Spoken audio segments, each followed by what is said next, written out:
Hi guys, it's Taylor. Welcome back to the channel. Whew, I am so sorry. It's taken me a while to catch up. I've been really busy with camp and everything. Camp was great. Um, Very exhausting though. But I thought I would record a driving vlog today. Because I was, driving by, talking to myself. Yeah, I thought I would record because, I got a lot of thoughts.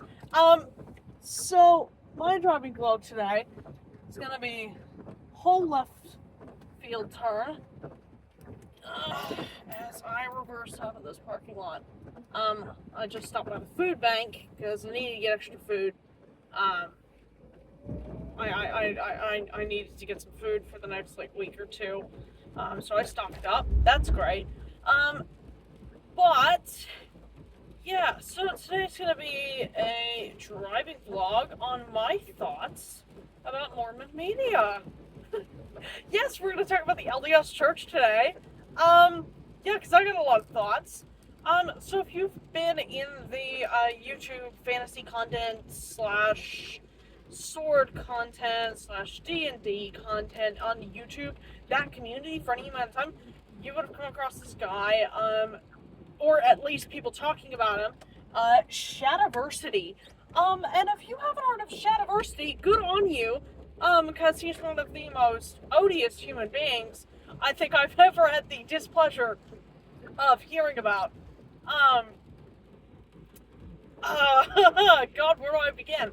For starters, he's Mormon, and this is definitely why I decided to, make this video, but I've been seeing a real rise in, Mormon-led media over the years, and this is also me throwing stones at who the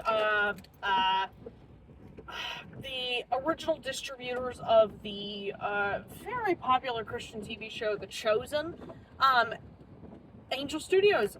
Angel Studios is a Mormon-led, Mormon-owned,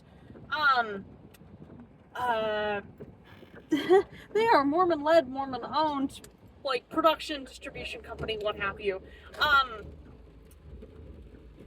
Just so you know, thankfully, the creator, Dallas Jenkins, isn't working with Angel anymore. He's moved on to Amazon Prime, which I think is great. But still, there's other stuff oh God, what is it? There's the Promised Land TV show on YouTube. That's from Angel Studios. The King of Kings movie, that is Angel Studios. The animated musical David, that is also from Angel Studios. As well as an upcoming freaking country movie. They're a very popular Christian band, and they are working with Angel Studios to make their movie Drummer Boy, which I might have to break my no going to see anything distributed by Angel Studios rule for, out of principle, because they're Mormons. Mormons are not Christians, however much they would like you to believe that. But, okay, back to Shadiversity. His name's actually Shadam Brooks, but his YouTube thing is, Shadiversity.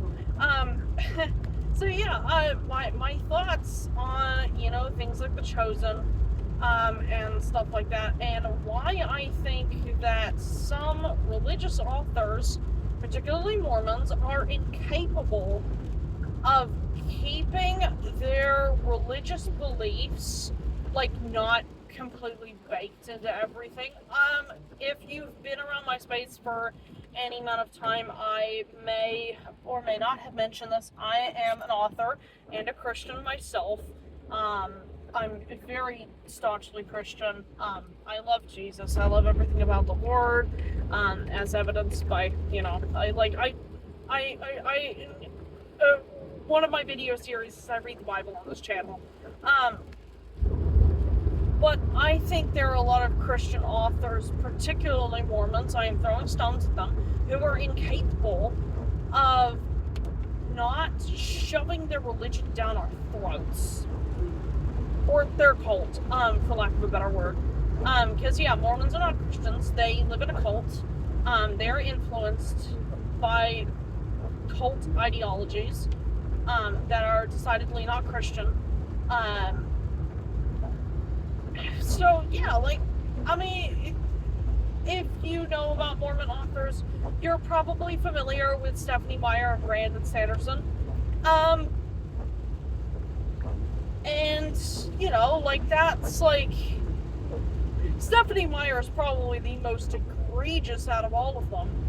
Because not only did she bake Mormonism into every aspect of her, you know, world about these angsty teenage vampires, you know, like, it's just,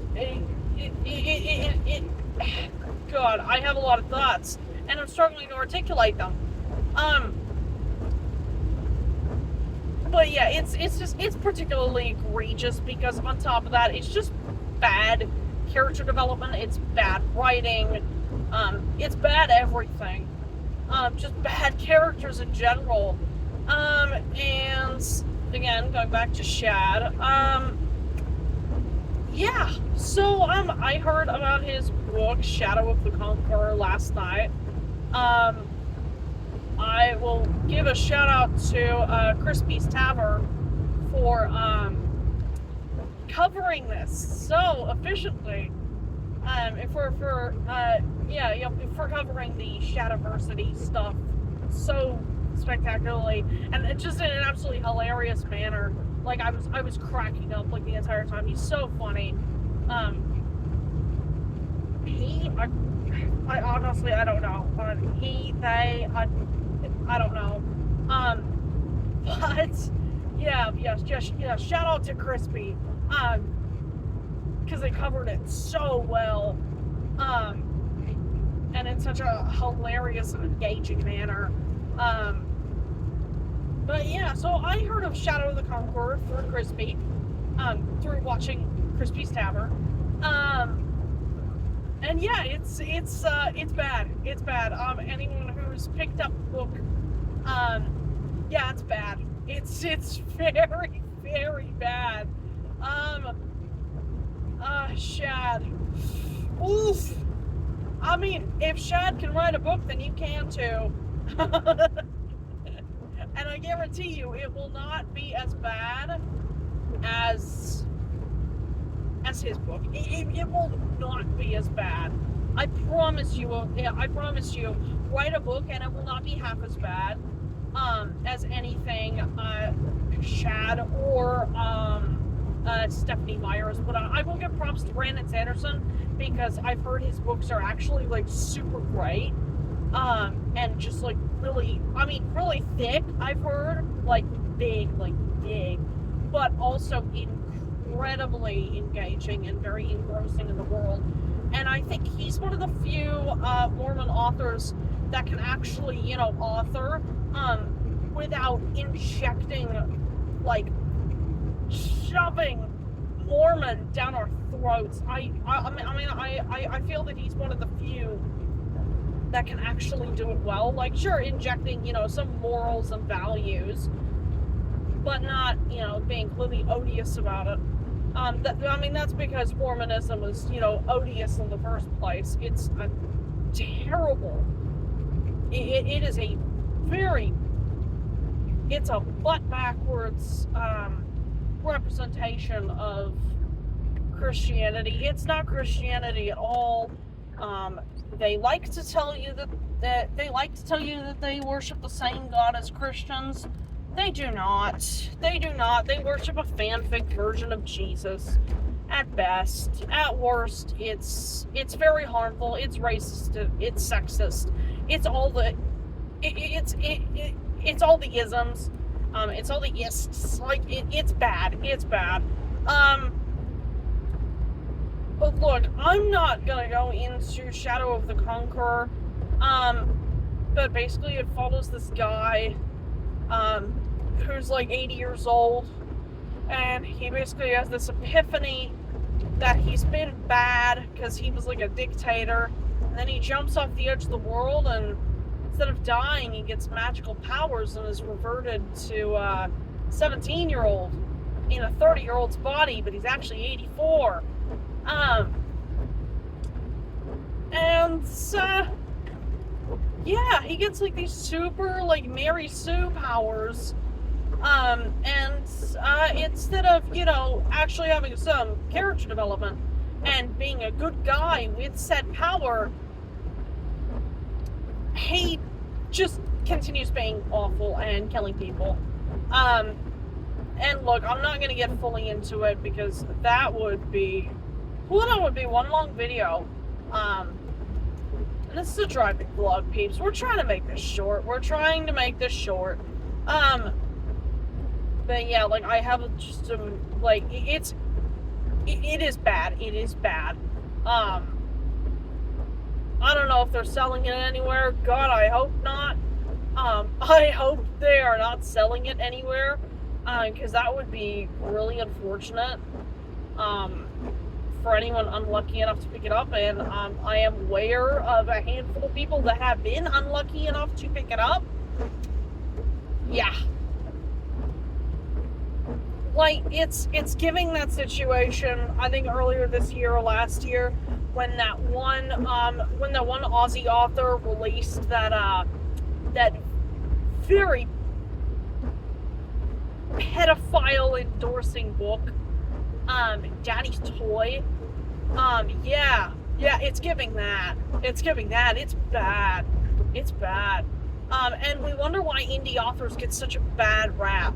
We wonder why. And then we look at these examples and we're like, honestly, I don't know if Shad is with a publishing house. I hope he's not. It is a surprise if that thing ever saw an editor. I don't think it did. I don't think Shad's book ever saw an editor.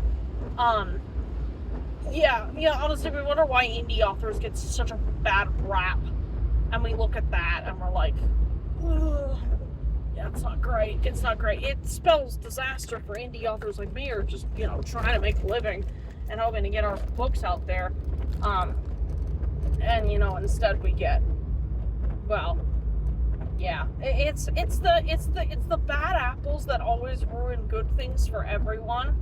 Yeah, and I will stand by that. It's always the bad apples that ruin good things for everyone. This is why we can't have nice things. Because people are always ruining it.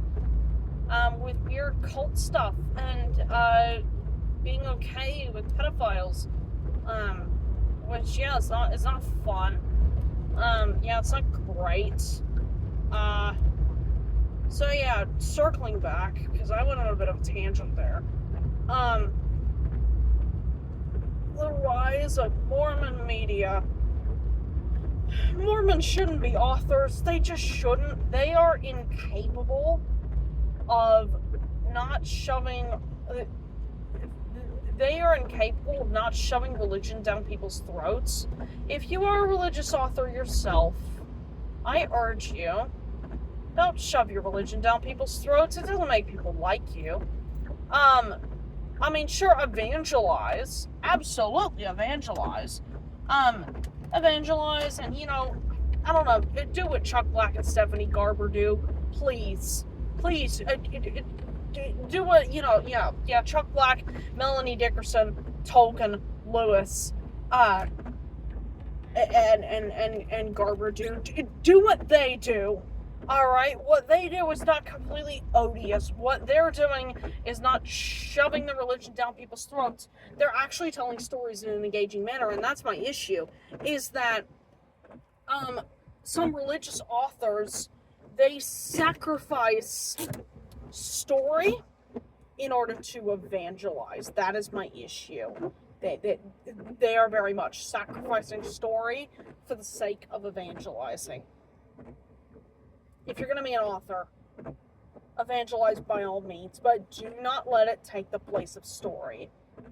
Don't let it take the place of story, because then it's preaching to you. A book is never meant to preach to you. It's the same with a movie. It's the same with a lot of Christian movies that I have an issue with, specifically the 2000s ones. They were preaching to you. They weren't telling a narrative. It's like, well, they were telling a narrative, but it was a very formulaic narrative. It was, very like, oh, couples about to go through divorce, husband or wife discovers something that's like absolutely transformative, that's religious related, and then they, discover that thing, that thing together, and then all of a sudden it's la-di-da, it's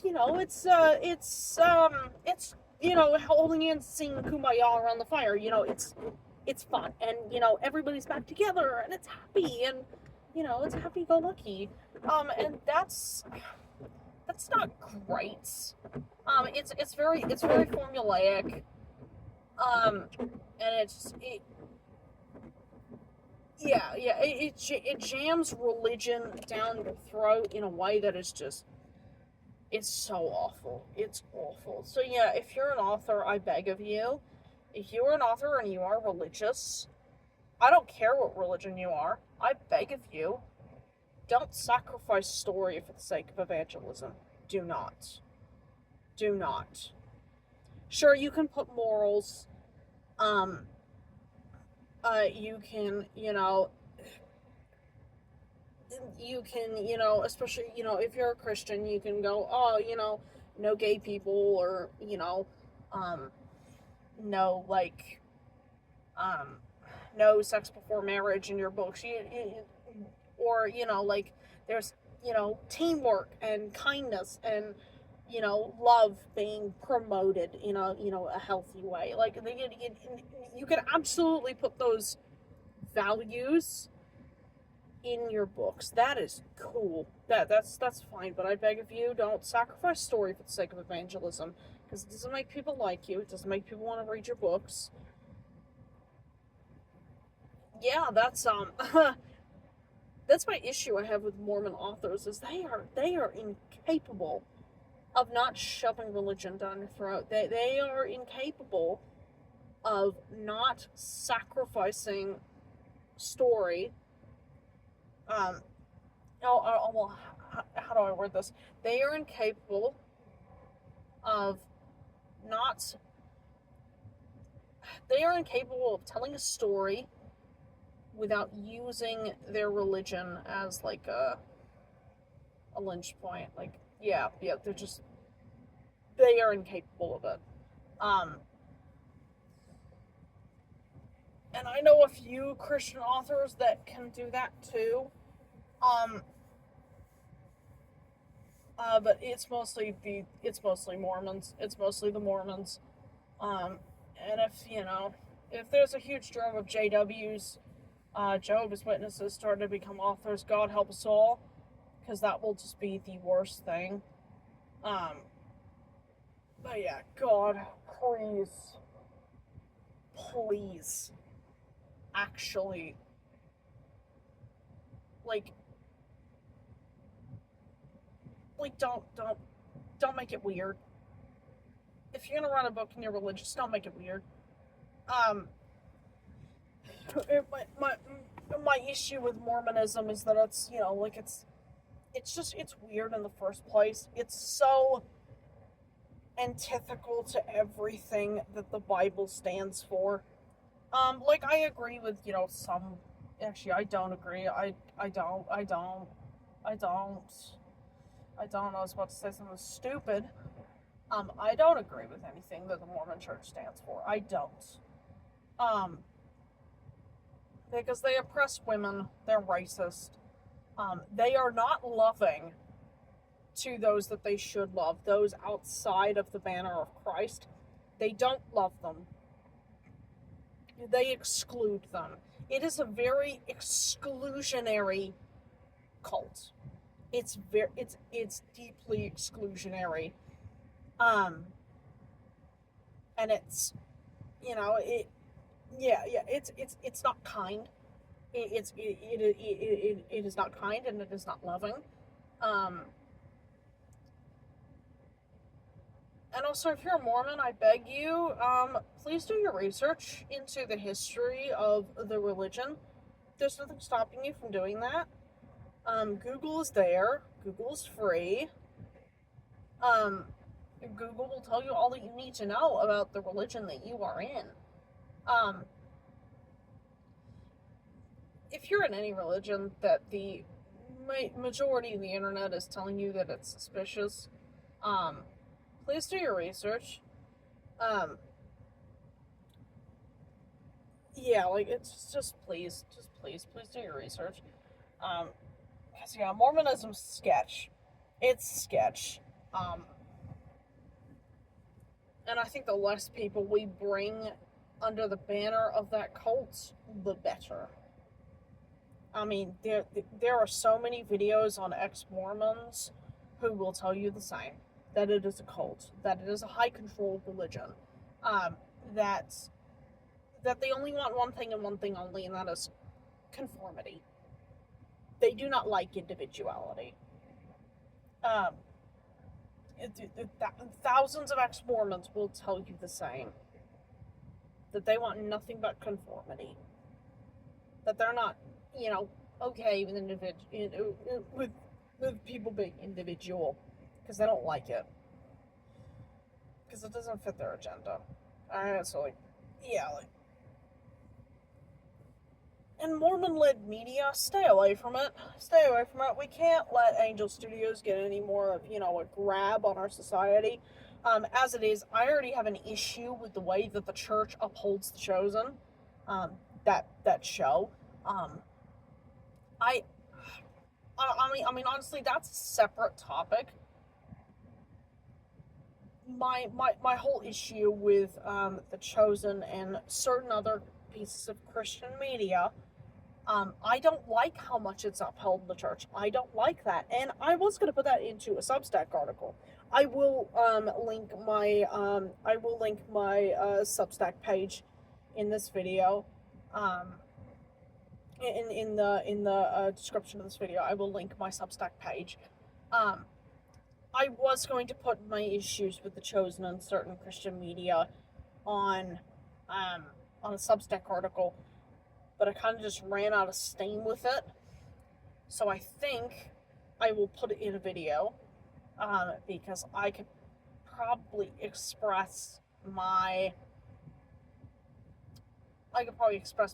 grievances with how much the church idolizes that show, because it is idolatry. I could very much outline, that far better in a video than I would be able to in a Substack article. But yeah, I will still link my Substack so you can go check out what's there. I mostly post film reviews and stuff. My most popular one was a film review on Scream 7. And I'm a big fan of slashers. I'm a big fan of certain slashers, specifically the Scream franchise. But yeah, I'm looking to do more film reviews as well, because they're so much fun to do. They are a lot of fun to do, and I realize I'm parked in a not great spot for me to unload my groceries, so I'm gonna pull into here into the driveway. I'm going to pull into the driveway. Whew. I'm exhausted. Last week was so just busy with camp and everything. It was so busy. And I didn't even get to play D&D at the end of the weekend because, well, we had, my GM got sick, so, GM, DM, whatever, yeah. He got sick, so, and I think another person got sick, but I think we're playing this weekend. I want to say 4th of... Yes, 4th of July. 4th of July, we're playing on the 4th of July. We're playing our TTRPG on the 4th of July. Yes, 4th of July, America. Yeah, seriously, I do make it a point to try and observe the 4th of July. Stuff the haters who say 4th of July isn't, so relevant anymore. 4th of July is the day of American freedom. It's the day of American freedom. We signed the Declaration of Independence in 1776, and we said, stuff the British. We said, stuff the British. Yeah. I am part British. I took an ancestry DNA test the other day. I very much have British genetics. But yeah, we should stuff the British. I was born in one of the original 13 colonies. That is so cool. That's one of the coolest things. But yes, I will very much be observing 4th of July and stuff the haters who say it's not relevant anymore, that's, racist and whatever. Because 4th of July is cool. And I'm an American. And at this point, it's my civic duty to celebrate 4th of July when it comes out. And I'm really mad that I'm in Australia right now and I'm not in America, because I would love to see some fireworks. And I don't know how legal it is to get fireworks here. I don't know how legal it is to get fireworks here. I don't think it's legal. I think the closest I can get is sparklers. Yeah, I don't like sparklers. I feel like they're gonna burn my hand off. But I can try and observe 4th of July in some way, shape, or form. Happy 4th of July this Saturday. America! Land of the free, home of the brave. Not so much. Not so much anymore. But, we can still love America while criticizing part of what it's become. I do think we can still love America and still criticize what it's become, what its government has become. Because it's become a monstrosity, probably beyond all reckoning. It's not bad, but it's not great. It's not great, but I am still an American patriot at heart. And I'm not going to let anybody change my mind on that. I am still a patriot at heart. I still love America. I still love everything it stands for. The good, the bad, the ugly. The really not great. The terrible. But yeah, God, I've been on a lot of tangents. But yeah, this happens a lot when I'm not, reading Divine Comedy or not reading the Bible. I tend to go on a lot of tangents with these driving vlogs. Look, I don't hate Mormons, like Mormons specifically, like as people. I don't hate them as people. I don't. I mean, it's like the LGBTQ, whatever, alphabet soup people. I will call them alphabet soup people because it's easier to say than the acronym that they've laid out for themselves, which is now, I think, about 20 letters long. I don't know. Look, I'm gonna say alphabet soup because it's easier to say.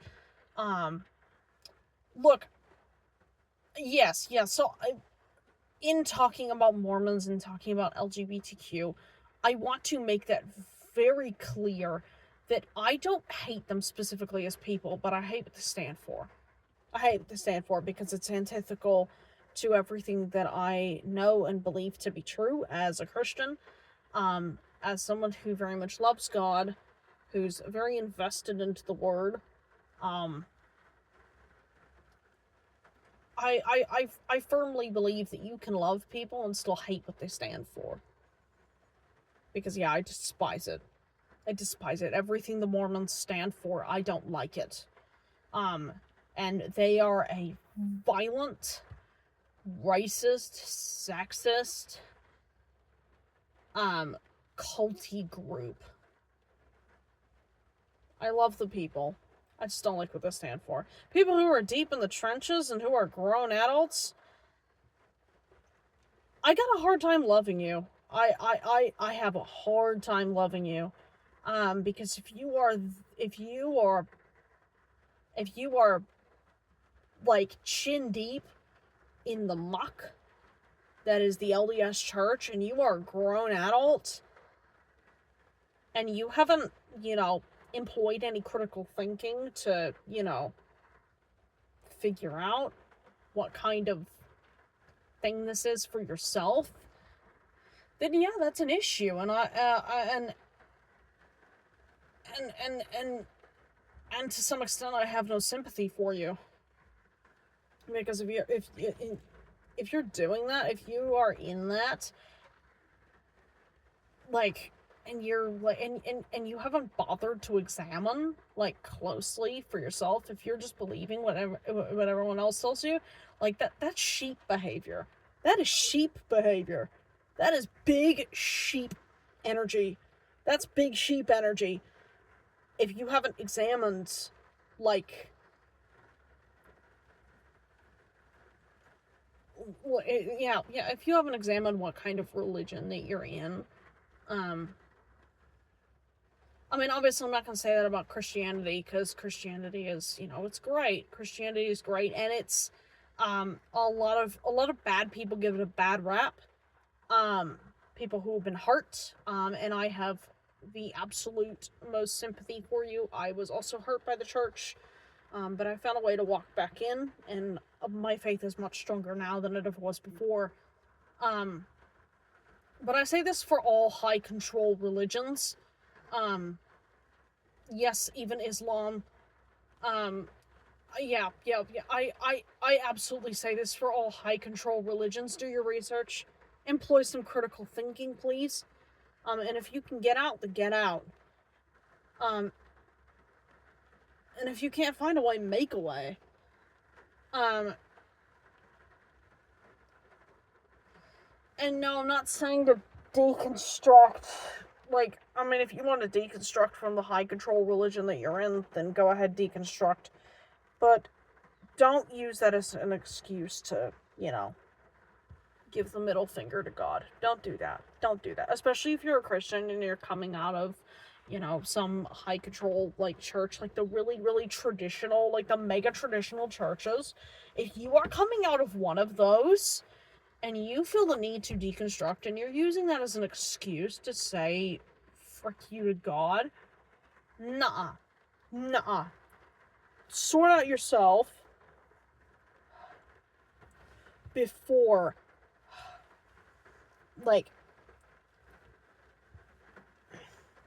because if you're using that as an excuse, if you're using deconstruction as an excuse to walk away from God, then your faith was never really that strong in the first place. And yeah, that's going to ruffle a lot of feathers. Yeah, it is. It's going to make a lot of people mad. If you are deconstructing, and you're using that as an excuse to give a big middle finger to God, then your faith was never that strong in the first place. You were just looking for an excuse to get out. Then yeah, you were just looking for an excuse to abandon the faith. Because that's the last thing that I want people to do, is abandon the faith. Because Christianity is a good faith, and there are a lot of good people inside it, but, bad people give it a bad rap. But, 30 minutes, this better be one of my longest videos. This is long. This is really long. I should probably wrap it up, because I went on multiple tangents, but the main takeaway that I want to present is that if you are religious, if you are an author, it doesn't matter what religion you are, you can put whatever you want in your stories. I'm not telling you what to put in there, but I'm telling you to not shove your religion down readers' throats, because readers don't like that. Readers don't like that. They like a good, engaging story with preferably good morals, where you are, you're not sacrificing story for the sake of evangelizing. And I know I've been saying that. I said that like 3 or 4 times this video. Don't sacrifice story for the sake of evangelizing. That's plain simple. That's about as clear as I can make it. Because I know our hearts, especially Christians, we really, really want to evangelize. We really, really do. But sometimes our desire to spread the faith can kind of, especially if you're an author, or if you're in any kind of art medium, books and film particularly, if you are a Christian and you are in like one of those industries, I can see where the desire to spread your faith can get in the way of a good story. It can. It absolutely can. And yes, we're meant to evangelize. Yes, we're meant to preach the gospel. But in doing so, I think we should be aware that some people don't want to hear a preachy message. No one likes being talked down to. Because talking down to them is like, it's like a parent like being patronizing to their child. No one wants that. Absolutely no one wants that. So yeah, that's my main takeaway is don't pay attention to Mormon authors, because they are incapable of telling a good story. They suck at it, quite frankly. Except Sanderson. I hold nothing against him, because he seems like an actually genuinely good guy. So I hold nothing against Sanderson. It's the other ones. It's Shad and it's Stephanie Meyer that I got beef with. Even though they don't know that I have beef with them, but I do. I have beef with them. I have beef with them. I have big beef.